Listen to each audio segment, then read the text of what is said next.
بسم الله الرحمن الرحيم الحمد لله رب العالمين والصلاة والسلام على أشرف الأنبياء والمرسلين وعلى آله وصحبه أجمعين سبحانك لا علم لنا إلا ما علمتنا إنك أنت العليم الحكيم ولا حول ولا قوة إلا بالله العلي العظيم Alhamdulillah nah syukur untuk Allah Subhanahu wa taala Allah đã bày chỉ rồi chúng ta thì một tháng này để là dồn lắm mà hít nè mình còn rồi dồn lắm mà ana di sana di bawah thì ayat Quran fahu ila al-kahfi yansurnakum rabbukum min rahmatihi wa yuhayyi lakum min amrikum mirfaqo itu warawan dia ada kalau itu nah alewala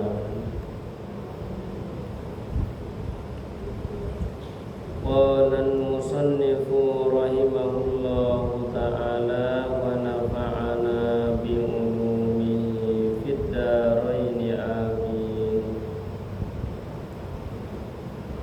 maka berkata satengah bagi satengah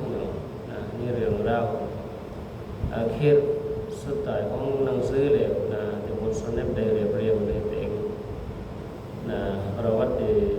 Sayyidina Ali นะได้ตอบคำถามกับอุลามะนะยะฮูดีนะว่าเราพวกเจ้าทำที่เขาอยู่ในธรรมนั้นลักษณะแบบนั้นนะอยู่ปานนั้นไว้ผมยาวไว้โกไว้เลยถึงก็เข้าไปอยู่ในธรรมนี่ออกมาจากเมืองของราชากษัตริย์ดักยานุส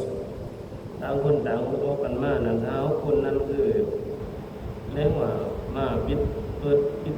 มีความลับไปจนทั้งเพศมีอยู่ในส่วนตัวมีแต่เราเปิดให้อีมานแล้วต่างคนต่างมีเล่งไรกันในเปื้อยกันในพวกจะออกมา6คนถึงก็จับกันก็เป็นโกกันไปถึงไปเล้งกันระบายความในใจกันที่ว่าได้เล่นจากกษัตริย์ราชที่ออกมาจากเมืองของกษัตริย์ดักยานุสปกครองที่อ้างตัวเองเป็นพระเจ้าออกมาเยกันเป็นช่วงคนออกมาอยู่ใต้ต้นไม้ต้นนั้นที่นี่เอาไปเยกันนะ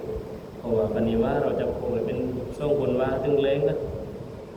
เราลงกันทั้งหมดนั้นเขาก็สอดครองกันนะมีความอีหม่านมุวาฟะกัตลอให้ได้ยัดดังนั้นให้เอาคน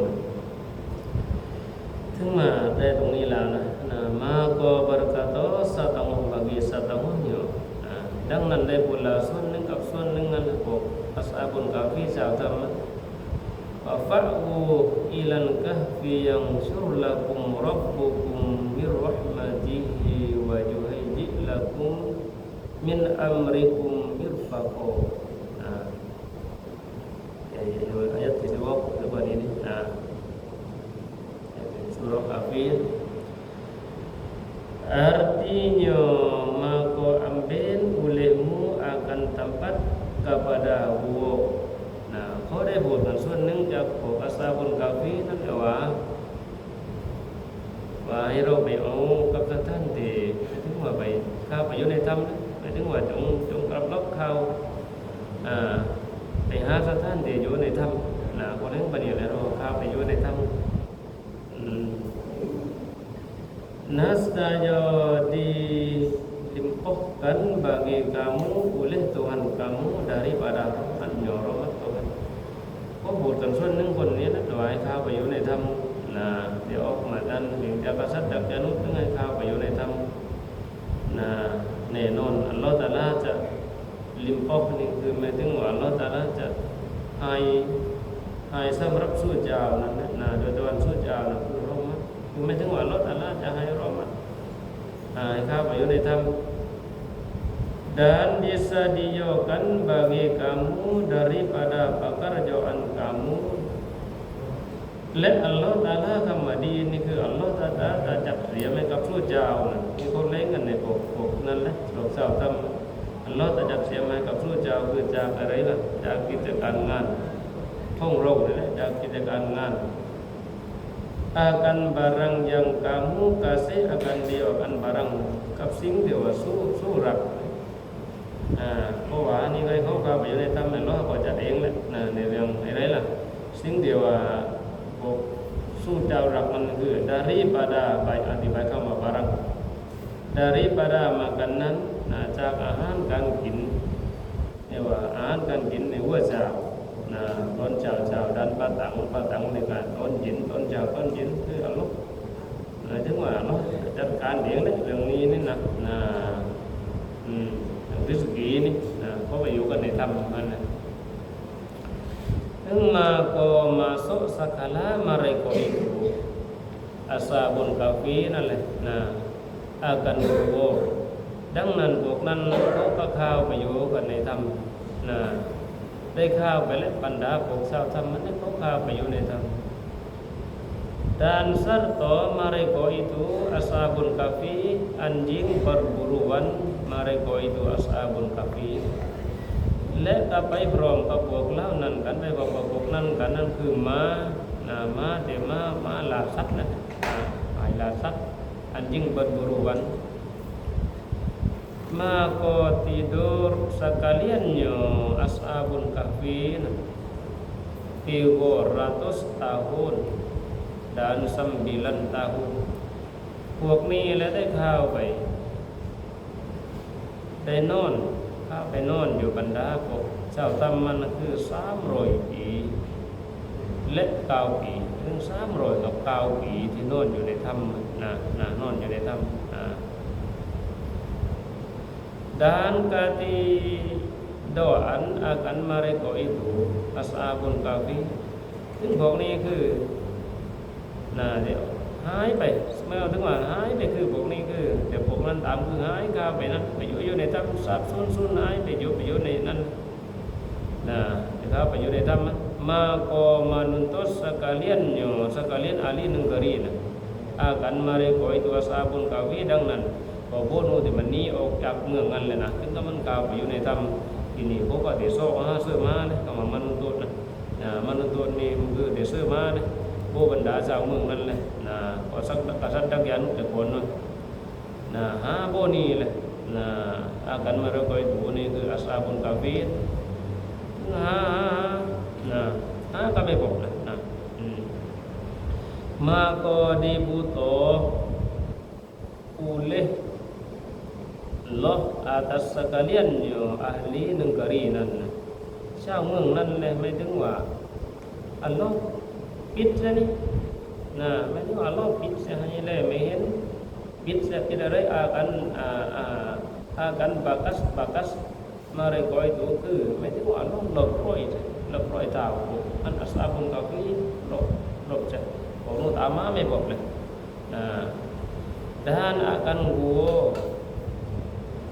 mereka itu ashabul kahfi แล้วก็มองเข้าไปในถ้ำนั้นก็ไม่เห็นคนปิดซะอัลเลาะห์ให้แลไม่เห็นปิดบอดซะมองเข้าไปในถ้ำก็ไม่เห็นไม่เห็นคนที่อยู่ในถ้ำmaka toto kalau tiada kuasa sekaliannya ahli negeri atas mereka itu ashabul kahfi ดังนั้นล่ะขณะที่พวกนี้ก็ตามแนวแรกก็ไปในถ้ำในไรก็คือแลไม่เห็นพวกนี้แต่ไปอยู่ในถ้ำลักษณะนั้นที่นั้นพวกลักษณะที่ว่าเขาไม่มีความหมดหวังเลยคำว่าที่อาดอกหัวซ้อตรงนี้คือหมดหวังเลยแหละบรรดาชาวเมืองมันกษัตริย์ดักยานุษย์หมดหวังเลยต่อพวกนี้หาไม่พบเลยในถ้ำในไรก็ไม่เห็นนี่kau kadi surat sekaliannya ashabul kahfi akan segala nama mereka itu ashabul kahfi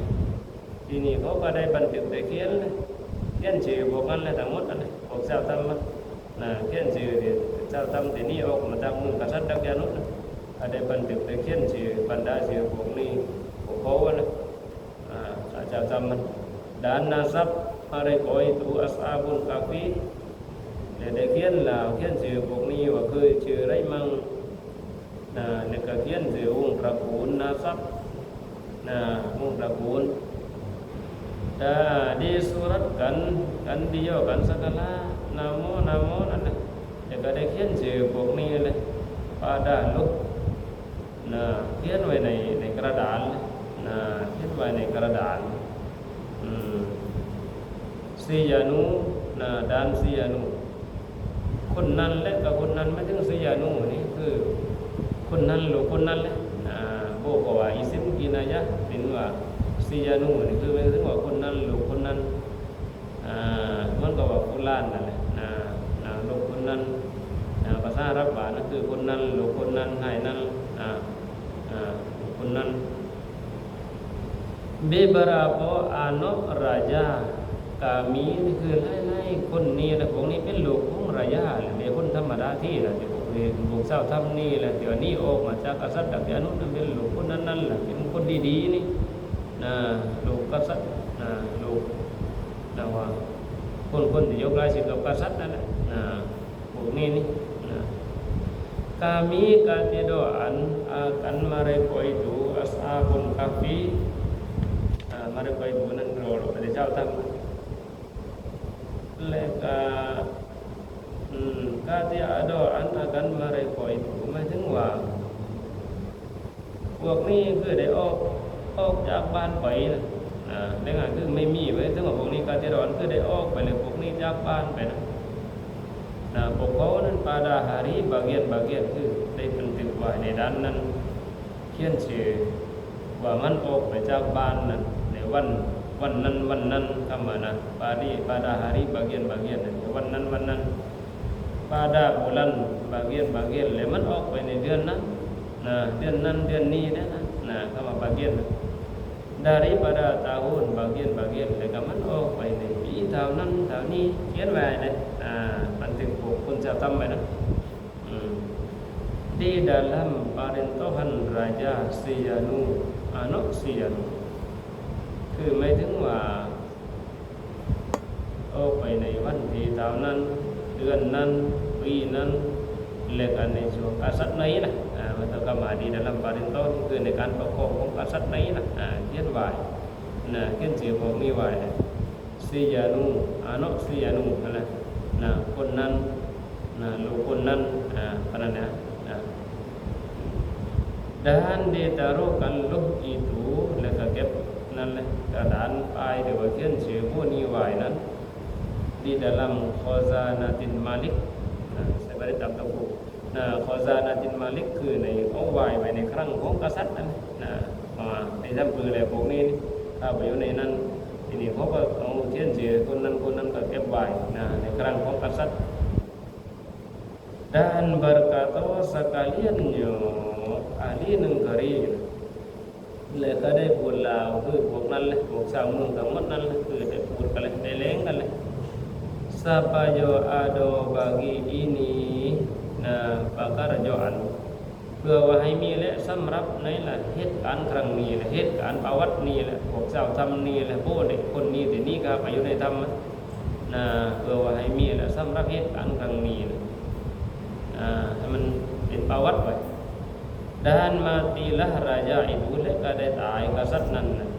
หลังจากกษัตริย์นั้นก็มันก็ได้เสียชีวิตได้ตาย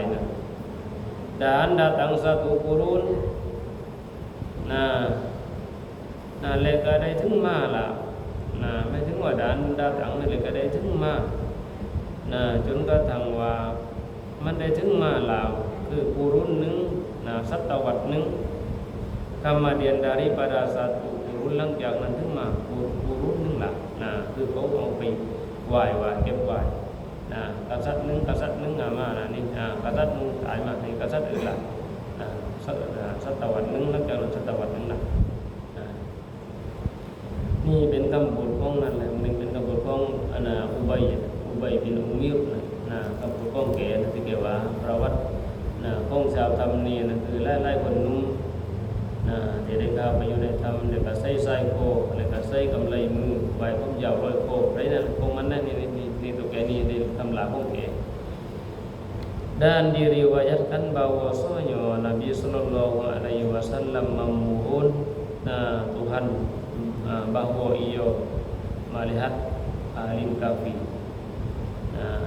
Maka firman Tuhan bahwasanya engkau tiada melihatkan mereka itu di dalam dunia. Tetapi engkau suruh pergi kepada mereka itu 4 orang. Dan diriwayatkan Allah Subhanahu wa taala อันไปเดี๋ยวมันไปในเทยุนหลังไปยาวหลังอิติ